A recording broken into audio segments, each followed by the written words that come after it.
Halo semuanya, selamat datang lagi dengan saya Fakih Hidayah, mahasiswa Prodi Sistem Informasi dari kampus Politeknik Kalteks Riau, generasi ke-24. Nah, untuk di video kali ini masih sama, saya bakal ngebahas tentang mata kuliah saya yaitu pemrograman framework, di mana topik pembahasan di video kali ini saya bakal menjelaskan tentang apa itu remote repository, terus juga ada jenis-jenis dari remote repository, terus juga saya bakal ngebahas tentang progress project Bina Desa saya yang untuk kelompok saya sendiri itu dapat di bagian surat. Nah, khusus untuk saya itu bagian admin ya. Nah, terus juga langsung kita mencoba mengimplementasikan kalau gimana sih kalau misalkan kita hapus project dari lokal PC kita atau dari laptop saya, terus gimana sih caranya saya bisa nge-backup ulang dan gimana caranya kita bisa ngemanfaatin remote repository tersebut. Oke, langsung saja kita langsung Aduh, terspill dikit ya. Oke. Nah, jadi yang pertama sekali itu kita bakal ngebahas apa itu remote repository. Nah, jadi remote repository itu dia adalah suatu server ya. Suatu server yang berfungsi sebagai tempat hosting dari seluruh riwayat perubahan atau commit dari lokal repository kita. Nah, jadi teman-teman bisa lihat dari contoh gambar, ilustrasi gambar yang ada di layar teman-teman semuanya. Nah, di sebelah kiri dan sebelah kanan itu ada lokal repository nih. Nah, ini kanan. Nah, di tengah itu ada remote repository. Nah, cara kerjanya gimana sih? Nah, seperti yang saya bilang tadi, remote repository itu dia adalah suatu server yang berfungsi tempat menyampung seluruh riwayat perubahan. Nah, misalkan nih di lokal repository saya nih yang sebelah kiri itu anggapannya PC saya. Terus saya ngebikin project, ngebikin suatu codingan, terus saya mau nge-save lah gitu, masukin ke remote repository, maksudnya masukin ke server gitu kan. Nah, setelah saya add itu semua projectnya, terus saya push gitu kan. Saya push, dia bakal masuk nih, masuk ke remote repository. Nah, ketika saya menggunakan PC yang lain, terus saya mau melanjutkan project yang saya punya, yang saya kerjakan di laptop saya tadi. Nah, itu kan di PC tersebut nggak ada file codingan saya. Nah, jadi kita bakal pakai pool. Nah, itulah yang bakal kita ambil lagi dari repository, dari server. Nah, kita ambil, kita download, dan kita bakal masukin tuh ke PC dari yang mau kita pakai untuk mengerjakan progress project. Nah, jadi dia setiap riwayat itu, maksud setiap riwayat itu gini. Nah, jadi kan misalkan nih, di PC saya ngerjain codingan, ngerjain project. Terus, udah nih selesai. Di push, masukin ke repository. Terus besok lagi ngerjain. Terus kita mau save lagi kan, mau kita push, masukin ke repository. Nah, jadi dia bakal ada riwayat-riwayatnya. Tanggal segini saya Fakih itu ngelakuin push tuh, nama perubahan filenya misalkan bikin halaman login gitu. Nah, nanti 2 hari kemudian saya progress lagi tuh kan. Nanti saya bikin simpen namanya bikin navbar misalkan kayak gitu. Nah, jadi riwayat-riwayat commit itu dia bakal tersimpan di server repository tersebut. Nah, terus dia juga bakal dapat mudah diakses secara online karena remote repository yang kita tahu itu kan pastinya online ya. Karena memang kalau kita mau download nih di PC lain untuk ngerjain lanjutan progress project yang kita bikin di laptop sendiri, pastinya kan lebih enaknya downloadnya secara online kan. Nggak mungkin downloadnya via Bluetooth juga. Nah, jadi file dari kita tadi itu bisa di-download oleh kita sendiri ataupun orang lain yang bisa mengaksesnya. Nah, juga bisa diakses oleh tim, bisa juga di-download oleh tim. Nah, jadi ini bakal ngemudahin proses kolaborasi, apalagi teman-teman yang mau ngerjain project secara collaborate ya atau project kolaborasi. Nah, itu sangat-sangat recommended banget dan sangat-sangat membantu sekali untuk teman-teman gimana caranya bisa koordinasi dengan teman-teman yang lain. Jadi seperti itu. Nah, selanjutnya saya akan masuk ke apa aja sih dari contoh-contoh dari remote repository itu. Sebenarnya ada banyak ya teman-teman. Itu ada GitHub, ada GitLab, terus ada Backbit ya kalau nggak salah. Nah, tapi yang kita bakal fokusin di sini itu adalah GitHub. Karena GitHub itu merupakan salah satu layanan hosting remote repository itu yang paling populer, yang paling banyak dipakai. Kalau misalkan teman-teman buka YouTube terus cari tutorial coding, "Bang, minta source code-nya dong." Dia pasti ngasih link GitHub. Karena memang sepopuler itu dan sebanyak itu orang yang menggunakan GitHub itu sendiri. Jadi memang yang paling populer lah gitu. Nah, selanjutnya itu ada jenis-jenis dari remote repository. Nah, remote repository itu juga pastinya ada jenis-jenisnya ya. Nah, jadi jenisnya itu ada yang public, ada yang private. Nah, Kalau yang public itu gimana tuh? Sesuai dengan bahasanya public, dia bakal bisa dilihat oleh siapa saja.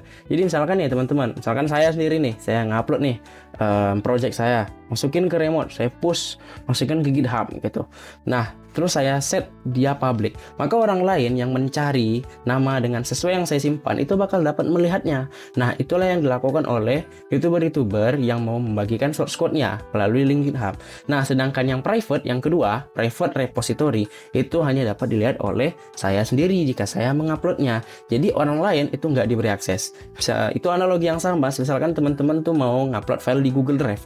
Nah, itu kan bisa tuh diatur akses perizinannya. Mau ke publik kah, mau ke siapa yang memiliki link kah, atau untuk diakses publik itu juga bisa. Nah, mirip konsepnya seperti kita ngupload file di Google Drive seperti itu. Nah, terus kita teman-teman juga tahu ya tadi contoh cloud service ya. Cloud service itu seperti yang saya bilang tadi, contoh remote repository itu ada GitHub, ada GitLab, ada Bitbucket. Nah, oke, jadi seperti itu. Oke, selanjutnya saya bakal masuk ke dalam progress dari project website saya. Nah, jadi di sini teman-teman bisa lihat ya. Nah, di sini saya sudah membuat sudah mengupdate lah dari project yang saya punya. Nah, di sini nih kita bisa lihat nih password minimal harus 3 karakter. Nah, berarti syarat saya bisa masukin di sini username, password itu harus 3, minimal 3 karakter. Karakter mesin huruf ya. 1 2 3. Nah, itu minimalnya. Oke. Nah, terus password dia harus mengandung setidaknya 1 huruf kapital. Nah, jadi dari yang saya masukin ini dia harus ada kapital, misalkan FAQ gitu kan, fuck. Nah, dia harus F-nya itu harus gede atau salah satunya harus ada yang gede, baru dia bisa masuk ke halaman selanjutnya. Nah, di sini juga penerapan dari materi yang udah saya pelajari dari praktikum minggu lalu ya. Nah, di mana saya udah masuk ke respon form, terus juga submit form itu udah masuk. Jadi kita langsung aja mengeksekusi ke membuat halaman login. Nah, di sini langsung aja ke pembuktiannya. Misalkan nih, saya masukin di sini key misalkan gitu. Terus masukin key juga, kita klik login. Apakah dia mau? Nah, ternyata password harus mengandung setidaknya 1 huruf kapital. Nah, berarti untuk yang codingan yang tadi, untuk syarat dimintain 3 karakter, itu udah berhasil. Nah, selanjutnya kita coba nih. Dia harus mengandung 3 karakter dan juga 1 huruf kapital. Misalkan saya kasih QIH. Nah, tapi Q-nya gede nih. Nah, di sini saya masukin juga yang sama, key. Nah, dia bakal langsung berhasil nih. Login berhasil, selamat datang di sistem layanan desa. Nah, dia juga bakal nge-show tuh username dan passwordnya, key gitu. Nah, langsung kita klik masuk ke halaman dashboard. Nah, dia bakal masuk nih ke halaman dashboard dari admin, karena saya sebagai admin ya. Nah, ini kan sama nih persis dengan project saya, progress project saya yang sebelumnya, tampilannya masih sama seperti ini. Hanya saja saya melakukan penambahan di bagian loginnya. Terus misalkan nih saya klik kembali ke login, dia bakal masuk kembali ke login. Nah, jadi seperti itu progress project yang udah saya upgrade. Nah, untuk codingannya sendiri, kita mulai dari roots dulu ya. Nah, untuk di roots itu sendiri, saya udah nambahin nih 3 buah root. Nah, langsung aja lah kita besarin. Nah, di sini ada 3 buah root yang dimana ini menggunakan method get, yang dimana ini untuk mengakses halaman dari depannya ya.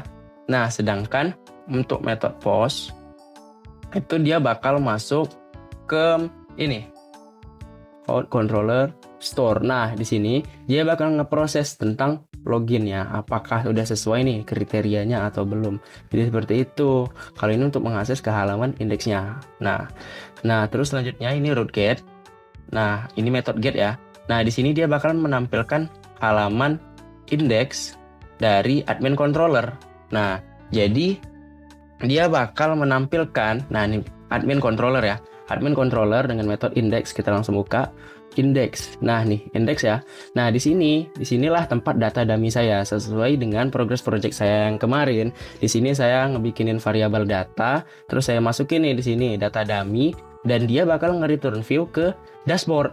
Nah dashboard itu inilah halaman yang bakal ditampilin dari dari halaman saya yang pertama. Nih, langsung akses aja lagi. Nih, masuk ke dashboard admin. Nah, jadi halaman ini dia tampil ya karena dipanggilnya di sini nih, dashboard. Dia bakal masuk ke halaman dashboard. Nah, terus nih yang kita bahas yang root get ini ya, out controller, dia masuk ke index. Nah, bisa kita lihat juga nih di index kalau dia nih return view out login form. Nah, dia out login form itu adanya di dalam folder views. Dalam folder views itu dia ada dalam folder out lagi. Nah, di situ ada nama file blade-nya login strip form.blade.php. Nah, disinilah codingan untuk bisa nampilin halaman dari login. Nah, di sini saya juga udah menggunakan sesuai dengan materi yang udah dikasih. Misalnya nih, udah saya ngikutin menggunakan @csrf nih. Nah, terus di sini dia bakal nyambung ke out.store. Nah, ini out store-nya bakal masuk ke sini. Nah, terus login form-nya di sini. Nah, ini nanti untuk meminta username, ini untuk meminta password. Nah, ini klik tombol login-nya. Oke, seperti itu ya, teman-teman. Nah, terus lanjut kita masuk ke root post. Yang dimana dia bakal masuk ke out controller. Out controller dia ngambil metode store. Nah, ini mana ya? Nah, ini di metode store ini dia bakal masuk. Nah, ini kalau DD itu kan dia bakal mengakses yang tampilan yang kayak codingan gitu loh. Nah, pokoknya seperti itu. Tapi di sini kan kita langsung pakai request validate. Nah, yang artinya kita itu ada proses validasi di proses inputan yang dilakukan oleh user. Nah, misal nih username, password. Nah, username di sini dia butuh require, maksudnya wajib. Nah, maksimal 10 karakter gitu. Terus password itu dia wajib juga, minimal 3. Terus dia ada dikasih di sini perintah regex A sampai Z. Maksudnya itu dia wajib caps lock salah satu. Nah, terus di sini nih ada ketentuan-ketentuan yang lain nih, require-nya nih. Misalkan username require. Nah, itu username tidak boleh kosong, terus password tidak boleh kosong. Nah, terus untuk requirement max itu kan di sini 10 ya. Nah, di sini username maksimal 20 karakter. Di sini kita kasih. Nah, terus minimal ya, minimal untuk yang password minimal harus 3 karakter gitu. Terus selanjutnya regex untuk yang aturan dia wajib caps lock salah satu huruf, password harus mengandung setidaknya 1 huruf kapital. Nah, seperti itu. Terus selanjutnya dari data username dia bakal masuk request username dan langsung dia ngebalikin ke view home question respond. Jadi ini setelah kita melakukan login tadi kan dia masuk ke halaman respon dulu kan. Selamat Anda berhasil login. Terus ada 2 tombol ya, kembali ke login atau masuk ke dashboard utama. Nah, jadi disinilah dia yang bakal merintahin untuk masuk ke halaman tersebut. Nah, ketika sudah masuk, dia bakal masuk ke sini ya, home question respond. Nah, di sini terdapat 2 tombol nih. Terdapat 2 tombol, masuk ke dashboard admin dan kembali ke login. Nah, kalau masuk ke dashboard admin, dia bakal mengakses admin.index. Nah, admin.indexnya itu adalah di sini. Nah, dia bakal masukin data dan bakal ngeprint ke halaman dashboard. Nah, jadi inilah yang bakal ditampilin dan inilah yang kita tampilin sekarang. Nah, inilah halamannya. Oke, jadi untuk progress project dari saya sendiri itu seperti itu ya, teman-teman. Oke, selanjutnya saya bakal langsung mencobakan daripada penggunaan Git ya. Nah, jadi tadi kan saya juga udah ngejelasin kalau misalkan progress project dari codingan teman-teman nih bisa nih dimasukin nih diupload ke remote repository. Nah, terus nanti teman-teman yang lain, teman project, teman kolaborasi project itu bisa mengakses juga tuh, bisa ngedownload project dari codingan teman-teman semuanya. Atau mungkin teman-teman ketika menggunakan PC lain, laptop lain, atau misalkan ganti laptop karena laptop lama udah rusak, itu teman-teman bisa banget tuh untuk download lewat remote repository. Nah, yang pertama sekali saya bakal menunjukkan gimana caranya teman-teman bisa melakukan menyimpan ke remote repository. Oke, jadi yang pertama kita langsung buka aja. Yang pertama ini. Nah, kita udah buka VSC-nya di sini. Nah, yang pertama sekali yang harus kita lakukan itu adalah buat repositorinya. Iya, jadi bukan VSC dulu ya, teman-teman. Nah, jadi di sini kita langsung aja. Nah, kalau untuk buat repository sendiri, teman-teman langsung aja mengakses link GitHub-nya. Nah, jadi di sini kebetulan saya sudah punya akun GitHub.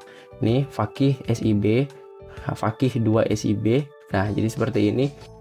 Nah, kalau teman-teman semuanya belum punya akun GitHub, boleh silahkan bikin dulu. Atau kalau misalkan udah, boleh login aja langsung. Nah, yang pertama sekali kita mau bikin create repository. Nah, langsung aja klik nih, new. Atau semisal nih kalau nggak ada, klik aja yang di sini, terus klik repositories. Nah, langsung aja masuk klik new yang hijau-hijau. Nah, misalkan nih kita langsung namain aja repositorinya. Misalkan nih surat admin ya. Surat admin. Oke. Nah, surat admin is available. Oh iya, langsung ya enter. Nah, ini kan ada link nih, HTTPS atau SSH. Nah, ini kita pilih yang HTTPS, bukan yang SSH. Oke, langsung aja kita copy. Nah, setelah kita copy, kita bisa langsung masuk ke VSC-nya. Terus kita bakal klik git remote add GitHub. Kita pastekan linknya. Nah, tuh pakai SIB surat admin.git. Nah, kita langsung paste. Nah, setelah itu kita bisa langsung klikkan git remote main v untuk kita cek apakah udah berhasil nih terhubung. Nah, ternyata udah berhasil ya. GitHub, HTTPS, GitHub, Faki, SIB, surat admin, push dengan fetch. Nah, ini kalau misalkan teman-teman nggak jelas, nah nih fetch dan juga push. Oke, karena udah berhasil. Nah, nih karena udah berhasil, kita langsung aja ke git push. Oh, jadi typo ya teman-teman.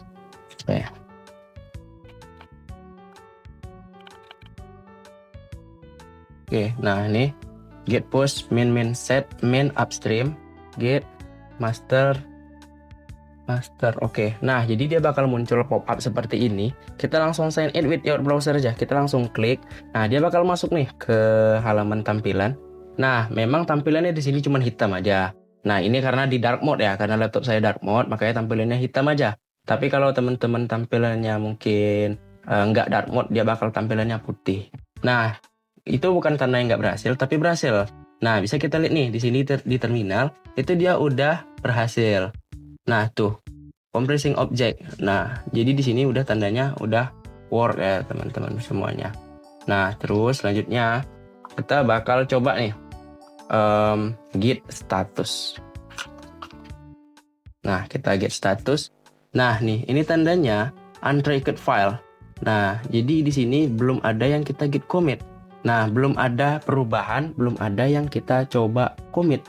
Nah, jadi di sini kita bakal coba untuk menyimpan nih dari apa yang kita punya.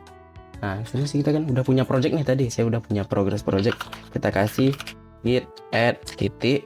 Nah, terus setelah itu kita kasih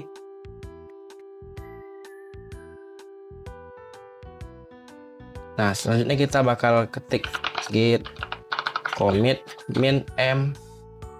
Nah, ini misalkan namanya pertemuan 4 Laravel Center. Nah, terus dia bakal udah langsung ngechange tuh. Dia udah langsung masuk ke dalam repo di GitHub-nya. Nah, oke, tadi di sini saya ada kelupaan. Nah, jadi misalkan kalau teman-teman udah nih git commit min m, misalkan di sini saya nambahin nih update 4 seperti ini.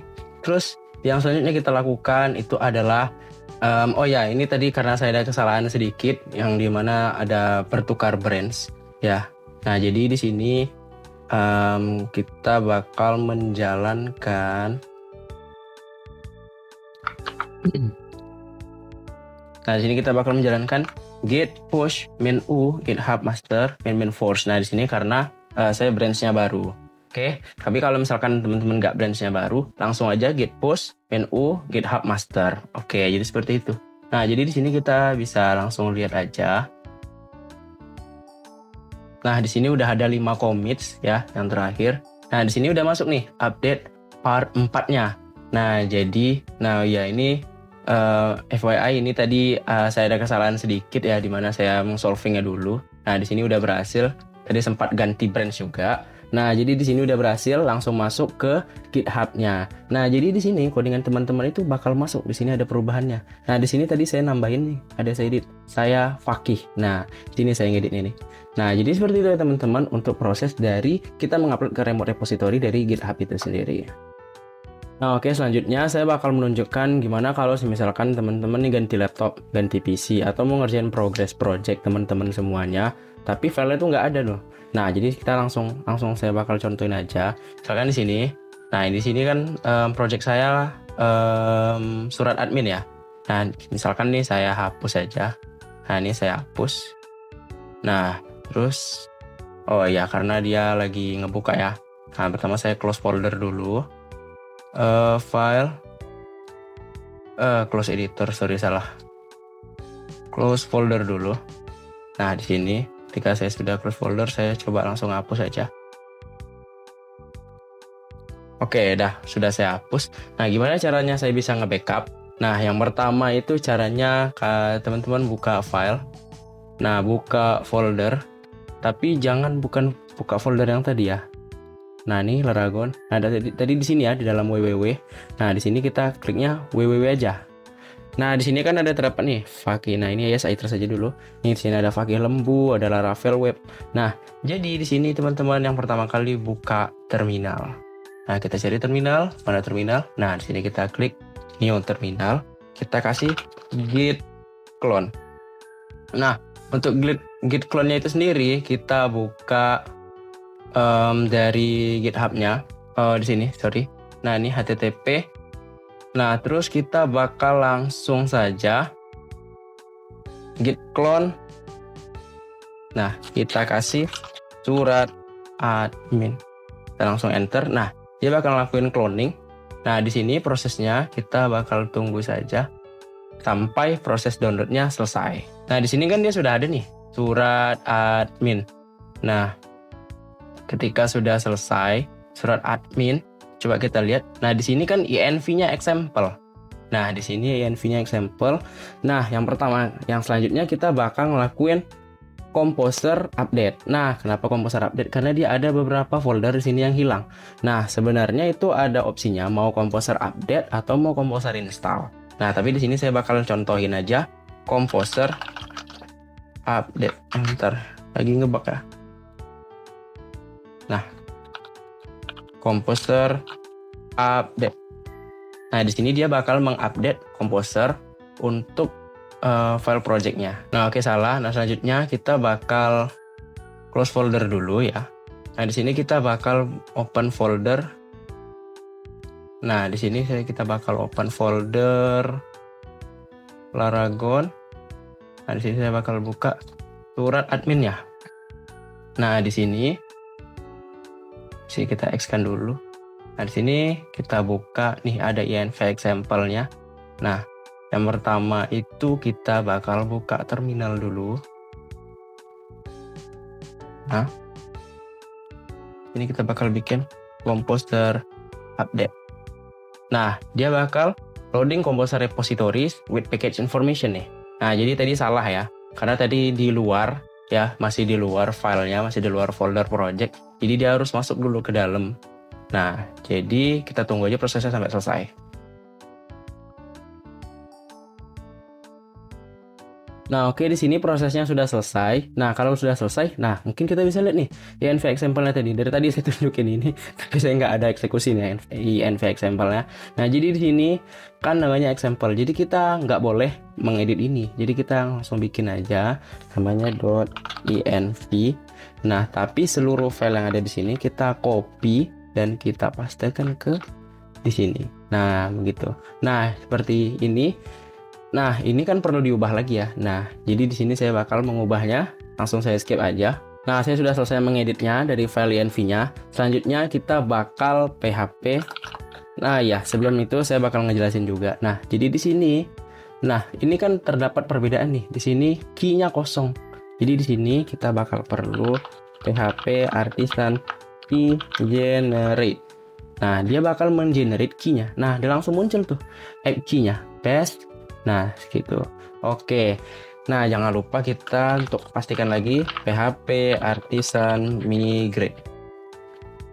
Oke. Nah, dia nothing to migrate, tapi saya untuk validasi aja. Oke, sip. Nah, jadi file teman-teman itu sudah kembali, sudah resmi terbackup kembali. Nah, jadi seperti itu ya.